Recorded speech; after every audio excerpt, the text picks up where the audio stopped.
जय जय जगन्नाथ। तीन जुगरे केउ तीन जन नारी केश मुकुला करिथिले। नारी जेतेबेले केश को मुकुलित करे ये संसार प्रलय हुए, ये जुग प्रलय घटे। सत्य त्रेतया द्वापर यही तीन जुगरे तीन जन नारी थिले। सत्य जुगर जने नारी थिले, से केश मुकुला करिथिले। से नारी जुगु सत्य जुग प्रलय घटी थिला। त्रेतया जुगरे जने नारी थिले, से केश उन्मुक्त करिथिले। तेणु से नारी जुगु त्रेतया जुगर अवसान घटी थिला। द्वापर जुगरे जने नारी से केश उन्मुक्त करुथिबा सत्वे द्वापर जुगरे मध्य प्रलय घटी थिला। एबे तो वर्तमान कली जुग चलीछि। तेबे से तीन जन नारी किए? से तीन जन नारी जुगु कहीं तीन जुग प्रलय हैला, ये समस्त विषय वस्तु आज आम आलोचना करिबा। तेबे आपण माने धीर स्थिर भाव रे आमर এই ভিডিওটি को श्रवण करंतु, एहा मोर अनुरोध। नारी जेतेबेले केश उन्मुक्त करे सेतेबेले से काली पालटी जाए। नारी जेतेबेले काली रूप पालटी जाए सेतेबेले से स्वामी को ध्वंस करे, परिवार को ध्वंस करे, जुग मध्य प्रलय घटे। तबे पुराण मत अनुसार आज आमे जानिबा जेतेबेले माता काली तांकर गभार केश मुक्त करी विन्यास करी रेरेकार शब्द को धारण करी भयंकर रूप को धरी स्वर्गपुर को दौड़िले देवता मान को ध्वंस करबा पाई। भयंकर रूप धारण करिसं तांकर रूप को देखि देवता माने भीतत्रस्त हेले, भयभीत होई गिरी गुहारे लुचिले। माँ कालींकर प्रकोप अत्यधिक शक्तिशाली थिला। तेणु देवता माने निरुपाय होई महादेव भगवान को से स्तुति करिथिले। गोटे स्तुति मु आज्ञा पढ़ुछि, आपण माने श्रवण करंतु। वंदे देव उमापति सुरगुरुं वंदे जगत कारणं वंदे पन्नग भूषणं मृगधरं वंदे पशूनां पति वंदे सूर्य शशांक वनिनयनं वंदे मुकुंद प्रियं वंदे भक्त जनाश्रयचं वरदं वंदे शिवं शंकरं। सर्वदेवता मंडली समवेता भाव रे एकत्रित होई देवदेव महादेव को से स्तुति कले। विश्वर मंगल कामना करिबा पाई मंगलमय भगवान शिव काली जेउ पथरे जाउथुले तांको पथ को उगारिले। काली जाउथिबा समय रे शिवंक छाती उपरे तांकर पाद पड़ीगला। देखंतु माता काली मध्य से भैरव रूप को धारण करथिले, निजर केश को उन्मुक्त करी फर फर करके से उड़ाई थिले। तेणु मोर मातृस्थानिया भग्निस्थानिया माँ भौणी मानक मोर अनुरोध, आपण केश गुच्छ गुड़ाक केतेबेले फिटांतु नाही। मुंडर चूल फिटाइले परिवार ध्वंस हुए, जुग प्रलय हुए। तेबे यार प्रमाण कौन अच्छी? आज आज्ञा सत्य त्रेतया द्वापर ये तीन जुगरे तीनोटी नारी किए जहांक जुगु ये जुग प्रलय होइथिला से संपर्क रे आज आमे आलोचना करिबा। सत्य जुगर जने नारी थिले, से नारी हेउचंती स्वाधी पतिव्रता नारी। सर्दा सर्वदा स्वामी को से भक्ति करंती, स्वामी उच्चिष्ट को से भजन करंती। स्वामी उच्चिष्ट को जेउ नारी खाए ताको महाप्रसाद बोली कहंती। स्वामी उच्चिष्ट नारी पाई होउची महाप्रसाद। सबु बेले पाई स्वामी सेवारे से रत रही थाए। ये होउची सत्य जुगर नारी। से केमिति स्वामी पाखरे भक्ति रखुतिला ना गोटे सुंदर पद मु गाउची, आपण माने सुनत। स्वामी पाद सेवा सकल तीर्थ सकल तीर्थ स्वामी पाद सेवा सकल व्रत सकल व्रत स्वामी पाद धूली कर्पूर गुंडी कर्पूर गुंडी स्वामी को चुंबन प्रेमर तुंडी प्रेमर तुंडी। आज्ञा सत्य जुगरे जले सती नारी थिले सी होउछंती मदनावती सबु बेले पति सेवा सी करंती सी होउछि मुरासुर उनकर स्त्री दिने टिके अभिमान करदेले मदनावती अभिमान करी मुंडर केश गुछ गुड़ाक फोपाड़ी देले खोली देले फल भगवान विष्णु मुरासुर को आज्ञा मारिले। तेणु सत्य जुगरे गोटे नारी केवल मदनावती मुंडर केश खुला रखि तारी पाई सत्य जुगटा प्रलय हैला। सत्य पर त्रेतया जुगरे जने नारी थिले स्वाधी नारी पतिव्रता नारी सबुथिरे से परिपूर्ण थिला। से नारी जनक किए आज्ञा दशरथंकर स्त्री कैकेयी। दशरथंकर तीन रानी थिले कौशल्या कैकेयी आ सुमित्रा। दशरथ राजा सबु बेले पई कैकेयी की अत्यधिक भल पाउथिले। काहे की भल पाउथिले आज्ञा ना कैकेयी युद्ध विद्या रे प्रवीणा थिले। सेते बेले पशु पक्षी कथा मध्य से बुझी पारुथिले से सबुथिरे थिले दक्ष। तेणु अत्यधिक भल पाउथिले राजा दशरथ।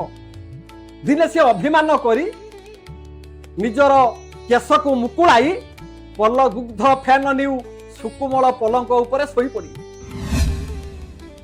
कैकेयी निजर केश को मुकुला करिथिबा जुगु दशरथंकर मृत्यु घटिला। केमिति मु कहूछि आपण माने सुनंतु। दिने रोग सज्जारे सूर्यवंशर राजा दशरथ पीड़ित थिले। कैकेयी मन प्राण ढाली तांकु सेवा शुश्रूषा करिथिला रोगरु तांकु आरोग्य करिथिला। तेणु राजा कैकेयी उपरे अति संतुष्ट थिले। तांको सेवारे संतुष्ट होई तांकु दुटी बर देइथिले। कैकेयी से बर नहीं नथिला। कैकेयी कहिथिला स्वामी जते बेले आवश्यक पड़िबो मु एई बर दुटी आपनक पाखरु मागी नेबी। मन कथा मनरे थाए कैकेयींकर। राति पाहिले राम हेबे राजा। अयोध्या चहल पड़िला। प्रजावासी मानकर आनंद आउ कहिले न सरे। समस्ते उत्साहित मुखर। एही परिस्थिति रे कैकेयी जुड़िया बर मागी दशरथ कहले हे स्वामी मु यही समय रे दुटी बर आपण को मागुछि। प्रथम बर हैला राम वनवास जाऊ। द्वितीय बर हैला मो पुओ भरत राजा हेउ। जते बेले यही जुड़ी को बर कैकेयी राजा को मागिले राजा को मुंडरे वज्रपात हैला। तापरे राम वनवास गले। राम वनवास जीवा परे परे राजा दशरथ हा पुत्र कही दिन राति झुरी हेले। वनवास थिबा समय रे दशरथंकर मृत्यु घटिला। काहे कि दशरथंकर मृत्यु घटिला ना कैकेयी राम को वन को पेशी थिबा सत्वे हा राम कही राजा दशरथंकर मृत्यु घटिला। कैकेयी केश फिटई थिबा जुगु दशरथ मृत्यु मुखरे पड़िले। तेबे आपण मानक मनरे प्रश्न आसी पारे त्रेतया जुग काहे कि कैकेयी जुगु प्रलय हैला ना कैकेयी पतित पावन प्रभु राम को वन को पेशिले तमे वन को जाओ। राम वन को गले। वन रे लंकार रावण सीता को चोरी कला। रावणर युद्ध लगिला। लंकापुर ध्वंस हैला। जदि कैकेयी राम को वन को पेशी न थांते ताहले सीता चोरी हेई न थांते। रावणर युद्ध घटि न थांता। लंकापुर ध्वंस हेई न थांता। तेणु कैकेयी राम को पेशी थिबा सत्वे वन को राम रावणर युद्ध लगिला।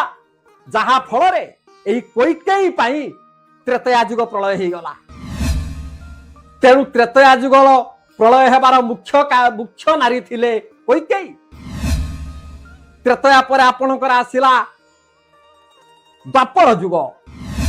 यही द्वापर जुगरे जने नारी थिले, से होउछंती किए आज्ञा? हाँ, से होउछंती द्रुपद राजांकर झियो द्रौपदी। सदिन द्रौपदी प्रतिज्ञाबद्ध थिले, जेउ दिन दुशासनर रक्त आनी मते देव मोर मु बेणीबंधन करिबी, सही दिन ठारू द्रौपदीर केश मुकुलित थिला। दुशासन भीमंक मध्यरे जेतेबेले तुंदुल संग्राम लागिला, यही युद्ध रे भीम दुशासन को मारी तार रक्त को आनी द्रौपदी की देइथिले। दुशासनर रक्त रे द्रौपदी बेणीबंधन करिथिले। तेणु द्रौपदी तांकर केश मुकुला करिथिबा सत्वे आज कौरव मानकर वंश बुड़ीला, पांडव मान मध्य बने। तेणु द्वापर जुगर नारी हेउछंती द्रौपदी, जाहांक जुगु द्वापर जुग प्रलय घटिथिला। एही तीन जुगर एही तीन नारींक पाई प्रलय घटिथिला। ये हेउची सहजे कली जुग। ये कली जुगरे मालिका आमर कहंती नारी माने केश मुकुला करी केश को फिटाई रास्ता घाट सहर बजार रे बुलिबे। मालिका कहूची नापित माने ताको चूल को काटिबे। तेबे कली जुगर संकेत आज्ञा देखा देलानी। जेउ दिन ठारू कली जुगर नारी माने केश को मुकुला करिके बुलिलेनी, कली जुग आज्ञा सरी सरी आसिलानी। आउ अल्प दिन परे ये जुग मध्य सरी जीवो। आजिकाली नारी माने मुंड को कुंडाई सेई ओडुआ चूल को आज्ञा बिक्री करुछंती। देखंतु मां माने ओडुआ चूल को केबे बिक्री करंतु नाही। ओडुआ चूल बिक्री कले लक्ष्मी रहिबेनी, लक्ष्मी छड़ा हेई जिवे। तेबे से चूल को आपण करिवे कोन ना हस्तरे धरी छुप टिके पकाई मां वसुधा गर्भरे ताकू पुति दियं। मु ए कथा काहे की कहली ना शास्त्र रे अछि यही केशरू बा यही चूलरू संसार सृष्टि हेछि। केमिति यही चूलरू संसार सृष्टि हैला ना ब्रह्मांक लोमरू कुश जात हेइथिले, कुश सृष्टि हेइथिले। विष्णुंक लोम मूलरू संसार सृष्टि हेइतिला। शिवंक लोम मूलरू बरकुली गछ सृष्टि हेइतिला। तेनु नारींकर चूलरू बा लोमरू ये संसार सृष्टि हेइछि।